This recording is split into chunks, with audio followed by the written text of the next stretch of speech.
Good day, everyone. Today we're going to talk about myth and folklore. When we hear those words, I know what easily comes to our mind is stories about God, goddesses, or supernatural beings or events. According to J. Peridotto, myth is a cognitive structure analogous to language through which primitive people organize their experiences. While according to H.J. Rose from the Handbook of Greek Mythology, myths are a certain product of the imagination of people which take the form of a series.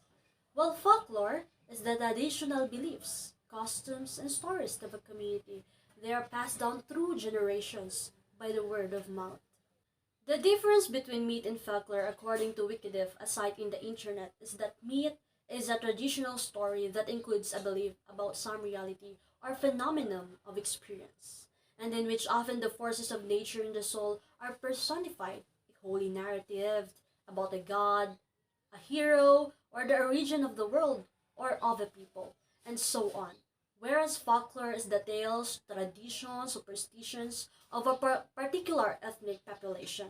But take note, myth is also a folklore. So the question we'll be focusing on and answering is how myth and folklore related to language learning and teaching. Myths are also the forerunners of art, religion, and languages, offered people ideas about what they could be. Myths existed before major societies and cultures.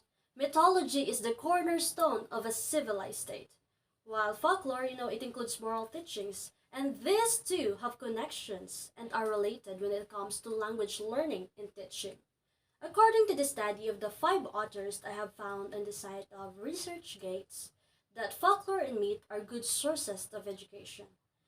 Different folklore arts can be used to improve variety of speaking abilities. Like for example, a myth. A myth enable us to build our speaking skills. So the question is how? When we share stories, myths, orally, we develop our speaking abilities. And we even, will learn different vocabularies, even as who is teaching and including the students who is listening to you will improve both of their speaking abilities and vocabulary. It improves students' pronunciation. Sayings or quotes can help to make students' speaking vivid, emotional, and rich. Students strengthen their logic and broaden their historical knowledge by learning and researching a proverbs in a comparative manner. Many folklore arts are excellent resources of language learning because of its moral and ethical values. It is also useful in developing foreign language skills. When we teach a language of a certain country, we are attracted on what that country have. So for us to learn their language, we learn their culture and discover their tradition. And through folklores, and it is through folklores and myth. Using myth in second language study introduces students to vernacular cultural studies.